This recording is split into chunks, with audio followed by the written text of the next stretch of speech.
العالمين والصلاة والسلام على سيدنا محمد سيد المرسلين وخاتم النبيين وعلى آله وأصحابه الطيبين الطاهرين ومن اتبعهم بإحسان إلى يوم الدين. وأشهد أن لا إله إلا الله وحده لا شريك له ولا شبيه ولا مثيل له ولا ضد ولا ند ولا جسد ولا صورة ولا أعضاء له. كان الله ولا مكان فهو الآن على ما عليه كان. فلا تضربوا لله الأمثال ولله المثل الأعلى. تنزه ربي عن الجلوس والقعود وعن الحركة والسكون وعن الاتصال والانفصال. لا يحل فيه شيء ولا ينحل منه شيء ولا يحل هو في شيء لأنه ليس كمثله شيء. مهما تصورت بذلك فالله لا يشبه ذلك. ومن وصف الله بمعنى من معاني البشر فقد كفر. وأشهد أن سيدنا وعظيمنا وقائدنا وقرة أعيننا محمدا عبد الله ورسوله ونبيه وصفيه وحبيبه وخليله. أرسله الله هدى ورحمة للعالمين هاديا مبشرا ونذيرا وداعيا إلى الله بإذنه سراجا وهاجا وقمرا منيرا. اللهم صل وسلم وأعظم وأنعم وأكرم على هذا النبي الكريم سيدنا محمد خاتم النبيين وعلى آله وأصحابه الطيبين الطاهرين. كلما ذكره الذاكرون وغفل عن ذكره الغافلون. الصلاة والسلام عليك يا سيدي يا رسول الله. الصلاة والسلام عليك يا سيدي يا حبيب الله.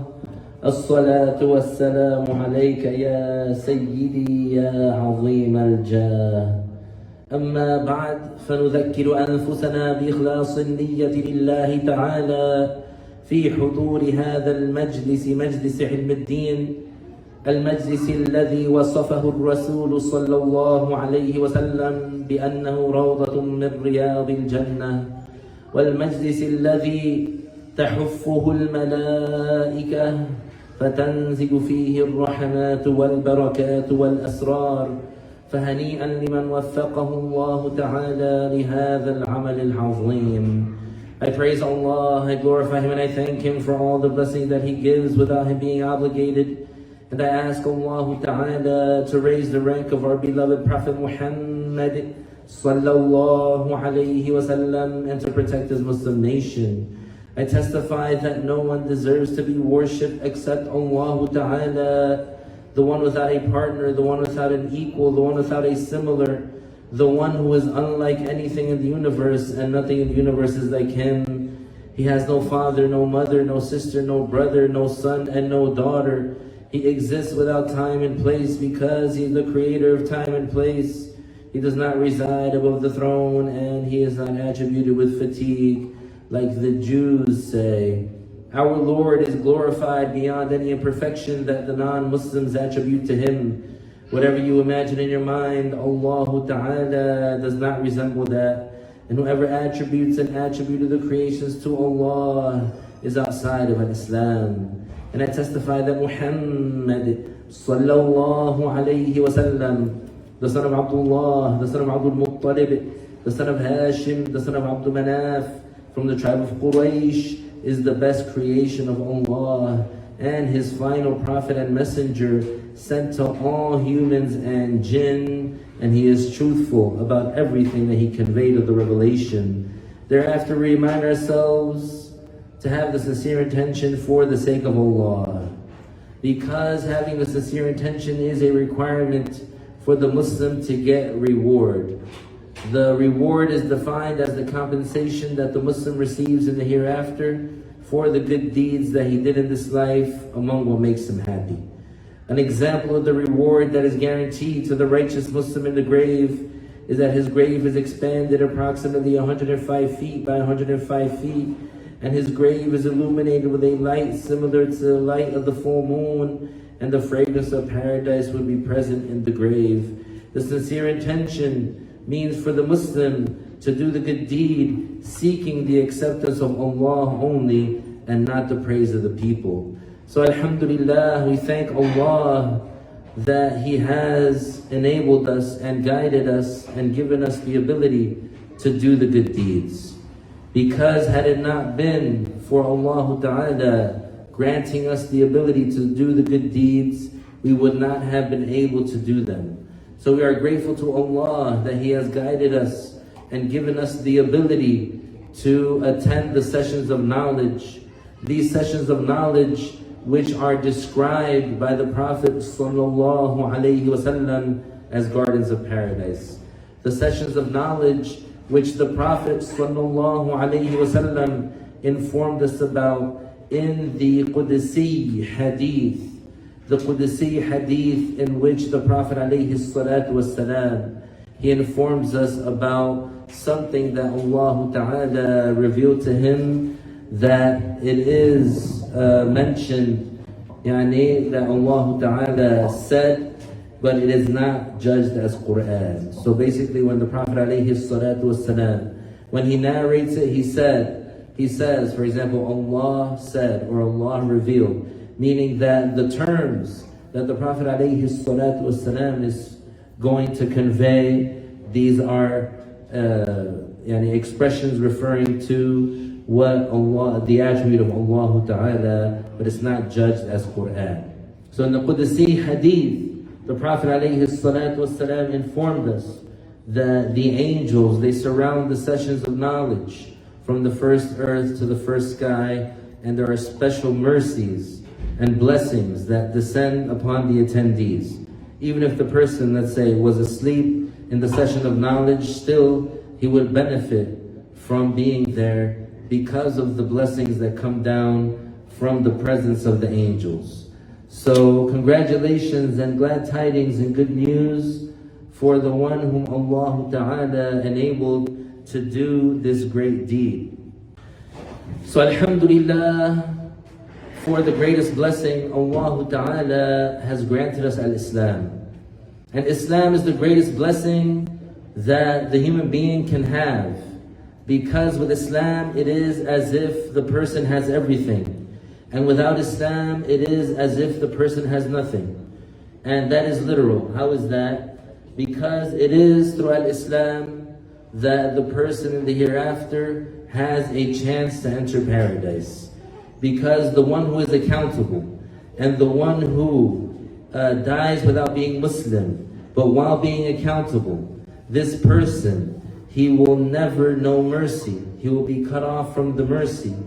He will never get mercy from Allah Ta'ala. He will never get relief. He will only experience pain and torture and suffering and torment and punishment. That is for the non-Muslim who died, the accountable non-Muslim who died while being accountable, who died without being Muslim. This is the what Allah Ta'ala has judged, and this is what we go by, and we do not contradict that. We don't change what the religion said because of emotions or feelings of other people. Allah Ta'ala has judged and decreed that in order for the person to make it to paradise, if they are accountable, they have to be Muslim and they have to die as Muslim. And so this is for us, for the Muslims, this is something that we take it to heart. And for the non-Muslim, the one who rejects al-Islam, and he mocks al-Islam, and he hates al-Islam, and he takes Islam as an enemy, and he takes the Prophet ﷺ as an enemy, and he takes the Muslims as an enemy. We see the wisdom behind the hellfire. We see the wisdom why hellfire exists. Because we see the evil in the world. We see the crimes that is being committed in the world against the Muslims. And this is not the first time. This is not the first time that this has happened. And these times, especially that we're living in now, are times of tribulation. The Prophet ﷺ, he mentioned it from his time. And the Muslims, from the time of the Prophet ﷺ, they experienced persecution. They experienced being tortured to death. They experienced being pressed down in the hot desert heat upon the hot rocks that are hot as charcoals. That melt the flesh. And they have boulders placed on top of their chest, suffocating them and pressing down on them, trying to make them say something blasphemy. The mushrikun, trying to force Bilal al-Habashi, the mu'adhin of the Prophet ﷺ, the great companion, trying to force him to praise the idols. Those mushrikun during the time of the Prophet ﷺ. And what did our master Bilal do? Did he break down and cry? Did he break down mentally or emotionally? No, rather his resolve was stronger. He was more resilient. And he said, and he kept repeating, Ahadun Ahad, Ahadun Ahad, which is an Arabic term, an Arabic word, which is indicating the oneness of Allah, which means that Allah Ta'ala is indivisible because He is not a body. And so those mushrikun, they got annoyed and they got bothered. And they said, oh Bilal, while he's being tortured, this is the vileness of the mushrikun and their hatred for Islam. While they are torturing Bilal, and he's saying, Ahadun Ahad, Ahadun Ahad, they tell him, oh Bilal, don't you know any other word? Don't you know how to say any other word? And he said, had I known that there were any other word that I could say that would disturb you and annoy you and bother you more, I would say that word. But instead he said Ahadun Ahad, because he knows that's what would burn them on the inside. And so the non-Muslims during the time of the Prophet ﷺ, they cannot claim that they hate the Muslims because of supposed criminal activity, because the Prophet ﷺ, he was known among Quraysh as the truthful, trustworthy one. He was honored among them, put on a pedestal. He was respected by them. They respected his opinion, they respected his judgment. And the proof for that is when he was 25 years old, they chose him to mediate between them. This was before the revelation.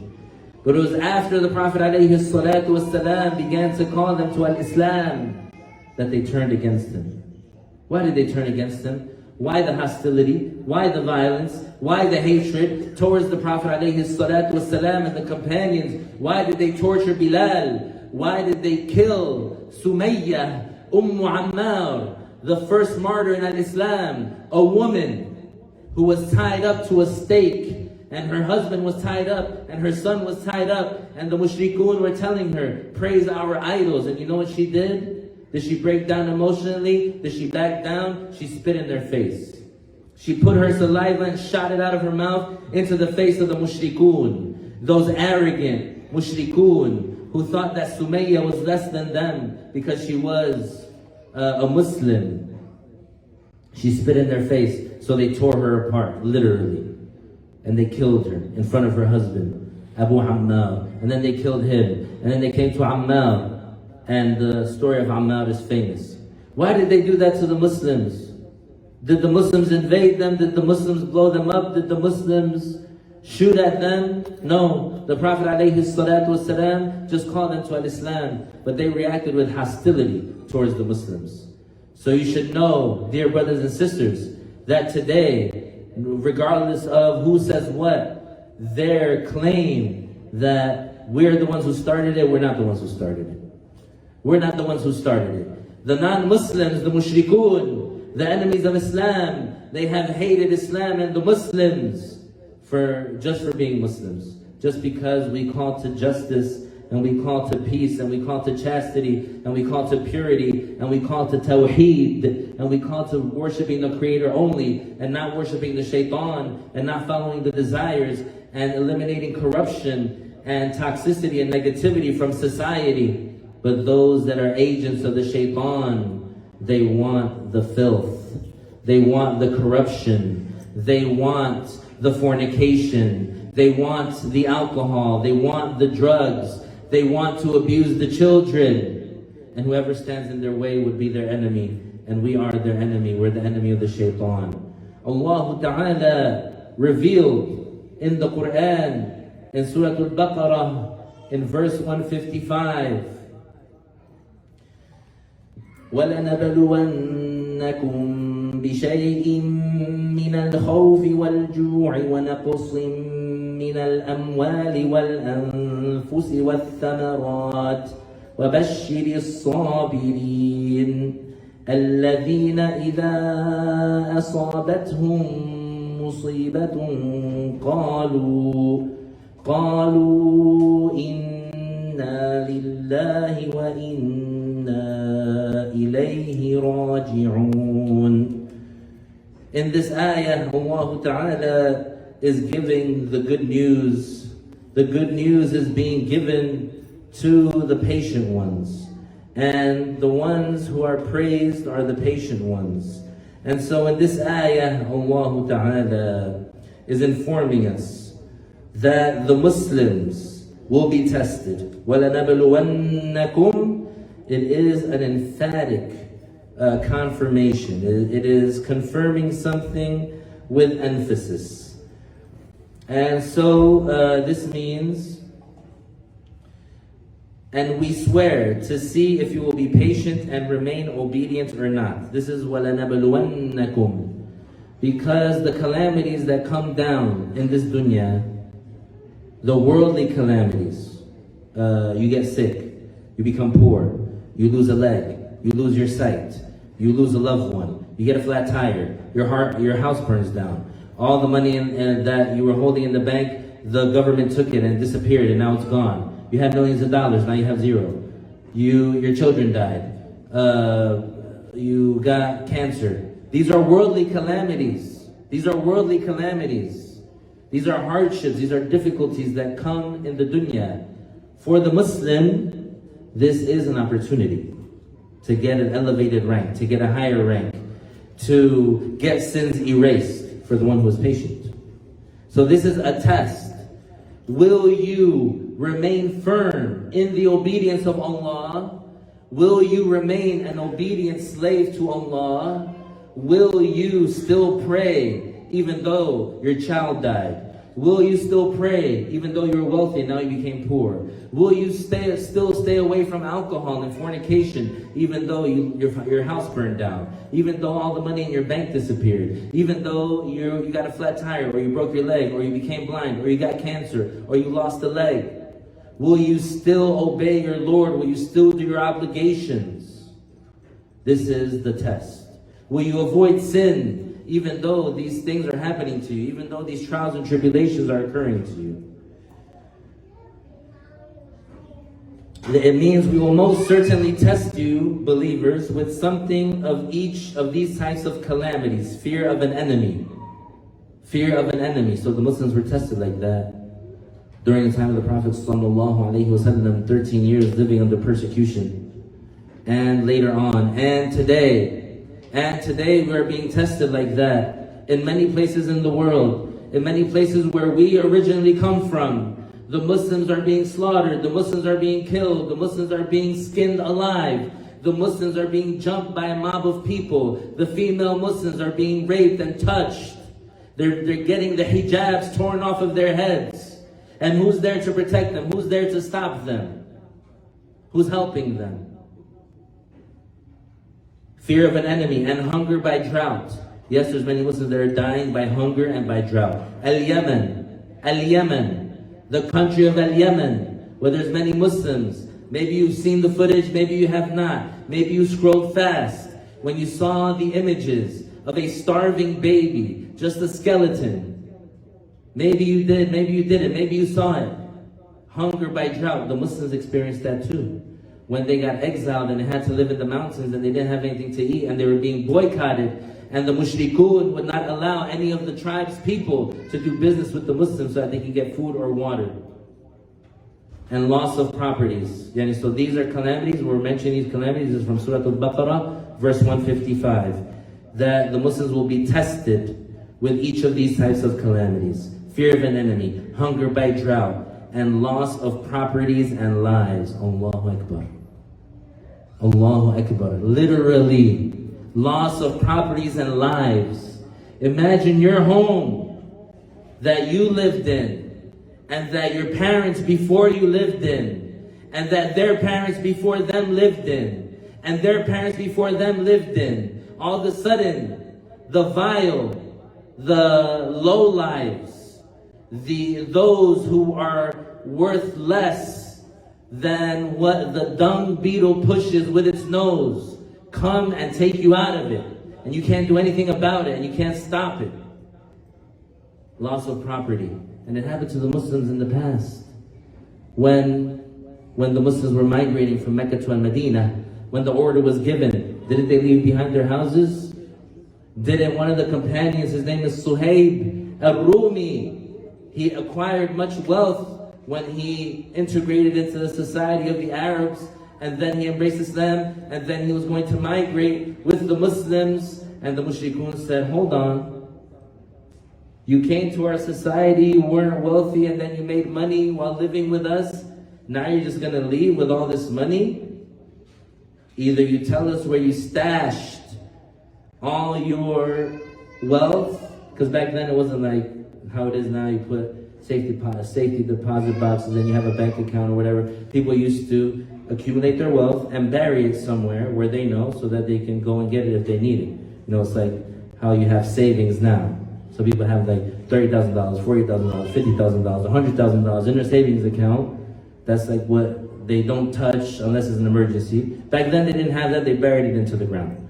So they wanted to know where Suhaib's money stash was before they let him go. So they said, either you tell us where your money is, or we're not going to let you leave to Al-Madinah. And so he told them. He told them where it is. He said, take it, have it. And then he made it to Al-Madinah. And when he made it to Al-Madinah, the Prophet sallallahu alayhi wa sallam, he told him, he said, رَبِحَتِ التِّجَارَةِ. This exchange that you made, you have the winnings from that exchange. Because he exchanged the dunya for the hereafter. Another calamity and of fruits, yani loss of properties and lives due to killing and sickness, and of fruits due to outbreak. And O Muhammad, give the glad tidings of paradise to those who are patient. Those who are patient. What is patience? Patience can be generally defined as restraining and overcoming the self because of a calamity or a difficulty that one has to deal with or carry, or by separating from a luxury or a pleasure. So what does that mean? For example, somebody used to be wealthy and then they lost all their money. For example, somebody stole all their money, they lost all their money, they got cheated. So they went into business with someone, that person, they trusted them, that person ended up taking the money and running away, and they never heard from them again. That was all their money. What are they going to do? How are they going to get them? They can't find them, they don't know where they are. They got the money's gone. Now they have to start from zero all over again. So this is a hardship. They used to have money, and then now it became zero and they have to start all over again. That's a hardship. So they have to endure that and restrain themselves and control their nafs from doing something sinful to recuperate the lifestyle that they lost. So when somebody has money, obviously, they're used to a certain lifestyle. They're used to a certain luxury. They're used to living a certain way. But when they lose it all of a sudden, now they have to adjust. If they hold on and they overcome themselves, they restrain themselves from doing something sinful so that they can recover that lifestyle, then this is patience. That's what patience is. So, in this ayah, verse 155 of Surah Al-Baqarah, the good news, the glad tidings are given to those Muslims who experience these types of calamities, and they are patient. And they are patient. Meaning that regardless of what happens to you, regardless of the pain that you experience, regardless of the injustice that was done to you, regardless of the hardship, regardless of the difficulty, regardless of the pain, regardless of what you go through in this life, you never disobey Allah. You don't let what you went through or what happened to you cause you to disobey Allah. Then verse 156, الَّذِينَ إِذَا أَصَابَتْهُم مُّصِيبَةٌ قَالُوا إِنَّا لِلَّهِ وَإِنَّا إِلَيْهِ رَاجِعُونَ. Which means those who, when adversity befalls them, they say, surely we belong to Allah. He does with us as He wills, and surely we, for His judgment, shall return to life. That's the meaning of Inna lillah wa inna ilayhi raji'un. Inna lillah ay nahnu milkun lillah. يعني الله تعالى مالكنا، الله تعالى خالقنا. إنا لله، إنا ملك لله، مملوكون لله، وإنا إليه راجعون. وإنا ونحن راجعون يعني في يوم القيامة إلى حكمه. نحن سنحشر يوم القيامة والله تعالى يحكم فينا، يعني الله تعالى يحاسبنا على ما اخترناه في هذه الدنيا. فإذا اخترنا الطاعة مع الإخلاص فهذا يكتب لنا، هذا ينفعنا.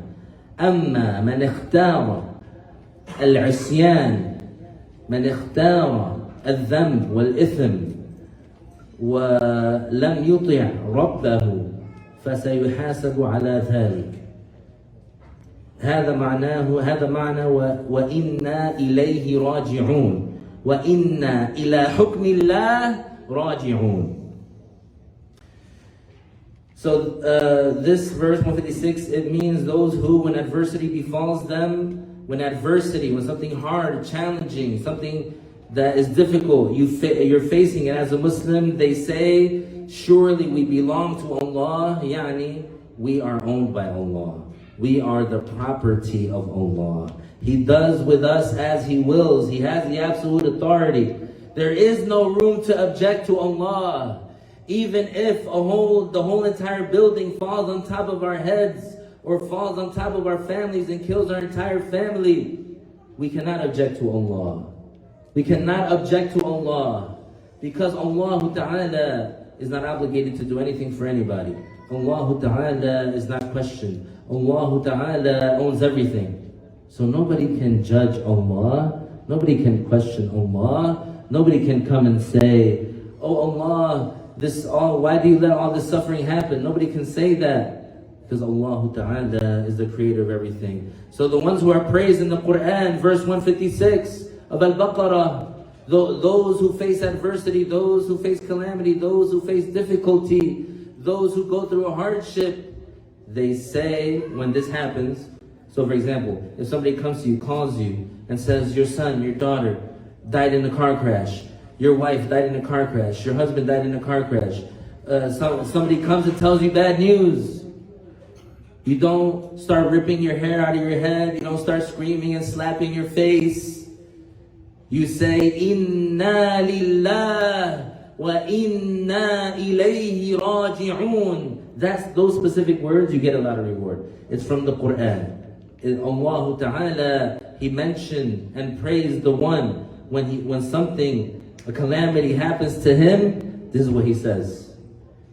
Those who, when adversity befalls them, they say, surely we belong to Allah, and He does with us, and He does with us as He wills, and surely we, for His judgment, shall return to life. Yani, keeping that in mind, that you will be judged on Judgment Day.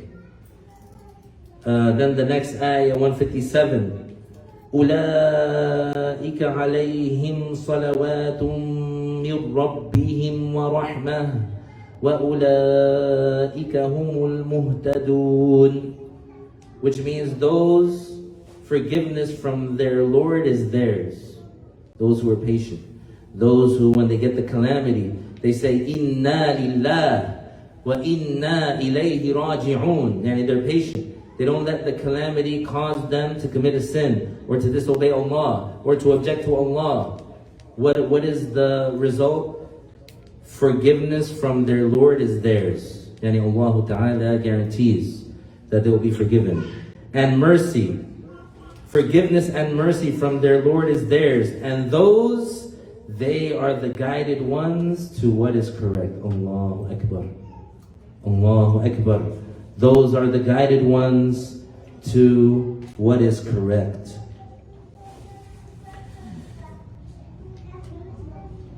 فلا يكاد تمر سنة على المؤمنين إلا ويكون فيها شدة ومصيبة ومصائب. فهذا دائم في هذه الدنيا، نزول البلاء، نزول يعني ما يمتحن به المسلم، هذا لا يخلو منه هذه الدنيا. So there is hardly a year that passes by for the Muslims without hardship, calamity, and trials. Yani that's the case of this dunya, isn't it? This is the dunya. It's not paradise. This is the dunya, the imperfect place. This is the dunya, the abode of calamity. This is the dunya, the abode of hardship. This is the dunya, the abode of temporary life. So even if you had luxury, and even if you had, someone might say, nothing but roses and flowers your entire life, which I guarantee you no person on this earth has had, still one day it's going to end. Still one day the worst pain that you're going to feel, that is, I don't know how many times more painful than labor, than giving birth. Ask any woman. Ask any woman. The pain of giving birth, the pain of death is much stronger. Much stronger than that pain. So even if you had roses and flowers your whole entire life, which nobody in this world has had, the pain of death is harder than anything you've ever been through. So there's always hardship, there's always calamity, there's always trials. There's always things that are difficult upon the Muslims. And so this is not something new yet. So that's the first thing that we're going to take away from that, is that it's not something new. It's not something new, but it's something that we're living as people that are living in the end times. As people that are living in the end times, this is something that we are at a point where there is a lot to be determined and defined by our actions. Because there's generations and generations and generations that are going to come after, and eventually Al-Mahdi is going to come, and eventually Al-Dajjal is going to come, and then eventually Prophet Isa is going to come. So what do you think that your role will be? If it's not you personally, then your son. If it's not your son or your daughter, then it's your grandchildren. If it's not them, then it's your great-grandchildren. How do you build up these things? Starting from now. Doing what has to be done now. And so, even though what we experience right now is nothing new, but still, our time is right now. Our history is happening, is being done right now. 100 years from now, 100 years from now, 50 years from now, 200 years from now, this will be a history that's spoken about. What will be your role in that? There was an earthquake in Turkey, followed by flooding in Libya, and another earthquake in Morocco. Destruction in Iraq, bombings and displacement in Syria, and killing of worshippers in mosques in Afghanistan and Pakistan. Then lands are taken from their people in Palestine. The latest being destruction and the killing of their children, the elderly, and destruction of homes above their inhabitants, which again is nothing new. And anyone out there, some people that identify as Muslim, they have this type of mentality. I don't know why they get that mentality, but these people are not your friends. The kuffar are not your friends. The secularists are not your friends. These people in the suits and the ties and with the shaved faces, with their corporations and the CEOs and the celebrities and the musicians and the soccer players, they're not your friends. They don't care about you. They don't care about your deen. They don't, and they side with the enemy. And they get on their knees and on their hands and knees for the enemy, for the shaitan. They don't love you. They don't care about you. They'll turn their back on you. They're not there for you. It boggles my mind how some people, some Muslims, it appears that they're fans of them and they support them, and then they get surprised when they're waving the flag of the shaitan, when they're waving the flag of the unjust evildoers and posting on Instagram and supposedly showing their support, and actors saying, oh, the terror from the skies, but then they didn't know that those are a picture of our kids that were being terrorized, and then they deleted off Instagram. The hypocrisy, the double standards are being shown clearly. For those of us who stick to the deen, who are educated, who are not taken away or deluded or deceived by the propaganda, we knew what it was from the beginning. We never supported those people. We never clapped for those people. We make dua for those people that are deluded by them. But don't be surprised. Now you're heartbroken. Now you're saying you're never gonna buy from McDonald's again. Now you're saying this. You didn't know that that's been going on? You didn't know that that's the case? Or did you choose to ignore it? Or did you choose to pretend? Or did you choose to say, oh, it's not me, it's not happening to me, it's not happening here, but it's happening? Subhanallah. We can do no more now in our place than to pray for them in this blessed hour. Yani to make dua. And we say that yani to close the door on the propaganda of the evildoers, because this is what they love to do. They love to point the finger and accuse, and they want to call us terrorists. They want to call us terrorists because we want to obey Allah, because we won't agree with their injustice, because we won't let them slap our face, and because we won't give them the other side so that they can slap it. There are some people like that. There are some sellouts like that claim to be Muslim and that claim to be imams, but they're sitting in the lap of the shaitan, because the shaitan has them in his pocket, because the shaitan feeds their bellies and feeds their desires and gave them a seat of power and a position, and so they are addicted to this, and so they mislead their communities, and they're supposed to be leaders, but they're not. They're cowards. They are cheaters, they're betrayers. Khawana, yakhunun. So we can't call us terrorists because we stand by the religion. We're not calling to anything that is unjust or anything that is bad. We can make dua, we can become educated, we can learn, we can educate others. Yes, this is something that has to be done now, full blast. Some Muslims, to fit in, they changed their name to an American name. From Muhammad to Mike. From Wali to Wali. But that one in Arabic has a good one. And it has some relation, so I'll use that as an example. But you get my drift. You get my drift. We cannot take steps backward. Islam up front, Islam on top, Islam number one. Yes, I'm Muslim. Yes, my name is Muhammad. Yes, my name is Ahmed. Yes, I say La ilaha illallah. Watch me pray. Watch me wear my kufi. I'm not worried about how you feel about that. Actually, you should know why I'm doing it.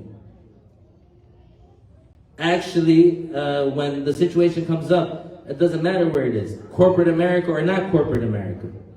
Because here they say it's a free country. So if I'm not going to shake hands with a woman, I'm not going to shake hands with a woman. Nobody's going to force me to do that. And I'll explain it to you. I can give you a short class about it. I can provide you a link on the internet for a YouTube channel. I can do so many things, so many ways of dawah, but not hiding. Hiding is not dawah. Trying to find a roundabout way to get out of it instead of just saying, I'm Muslim. This is where I draw the line. I'm Muslim. I'm not doing that. I'm Muslim. I don't have to do that. Period. So that's what we can do. We can make dua. We can teach. We can ourselves be examples.